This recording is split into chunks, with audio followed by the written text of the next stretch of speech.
এক দরিদ্র পরিবারের মেয়ে এমন এক সমস্যার সমাধান করলো, তারপর জাপান তাকে নিয়ে গেল।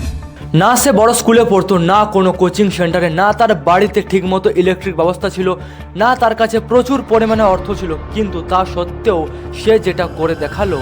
উত্তরপ্রদেশের বারাবাঁকি জেলার একটি ছোট্ট গ্রামে এক 17 বছর বয়সী মেয়ে, যে অষ্টম শ্রেণীতে পড়তো, যার নাম পূজা পাল, যার ভাবনা বদলে দিল কৃষকদের জীবন। ফসল মাড়াই করার সময় প্রচুর পরিমাণে ধুলো উড়ে, আর সেই ধুলো উড়ে গিয়ে আমাদের চোখ নাক মুখে গিয়ে জমা হয়। ফলে কি হয়, আমাদের চোখ নাক মুখ জ্বালা করে এবং শ্বাসকষ্ট হয়।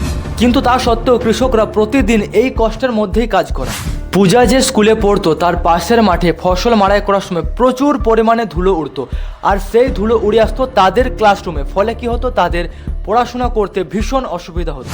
এই সমস্যাটা দেখার পর সে তার সমাধান খুঁজে ফেলে, যে এমন একটি থ্রেশার তৈরি করতে হবে যাতে ধুলো না ছড়ায়। তারপর পূজা মাত্র 3000 টাকা খরচ করে টিন, ফ্যান, কাঠ এবং জলের ট্যাঙ্ক ব্যবহার করে একটি ধুলোমুক্ত থ্রেশারের মডেল তৈরি করে, যে মেশিন ফসল মাড়াই তো করবে আর তার থেকে বেরিয়ে আসা ধুলোকে আটকে রাখবে। ফ্যান দিয়ে ধুলো টেনে নিয়ে মেষ জালিতে আটকে জলের ট্যাঙ্কে গিয়ে জমা হবে।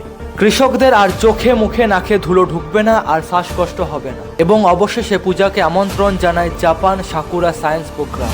এখানে দেখো, পূজা না কোনো বড় শহরের বড় স্কুলে পড়েছে, না কোনো তার কাছে দামি ল্যাব ছিল, না তার কাছে প্রচুর পরিমাণে টাকা ছিল, না তার কাছে তার বাড়িতে ঠিকমতো ইলেকট্রিক ব্যবস্থা ছিল, কিন্তু তা সত্ত্বেও সে সমস্যাটাকে তার চোখ দিয়ে দেখেছে, আর তার সমাধানটা সে তার মাথা দিয়ে খুঁজেছে।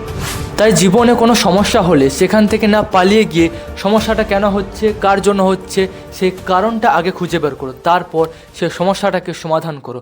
আর আমার সমস্যাটাকে সমাধান করে প্লিজ চ্যানেলটাকে সাবস্ক্রাইব করে দাও। আমরা অনেক পিছনে আছি, 90% মানুষ এখনও চ্যানেলটিকে সাবস্ক্রাইব করেনি। আর ফেসবুক বা ইনস্টাগ্রাম থেকে দেখলে ফলো করতে অবশ্যই ভুলবেন না।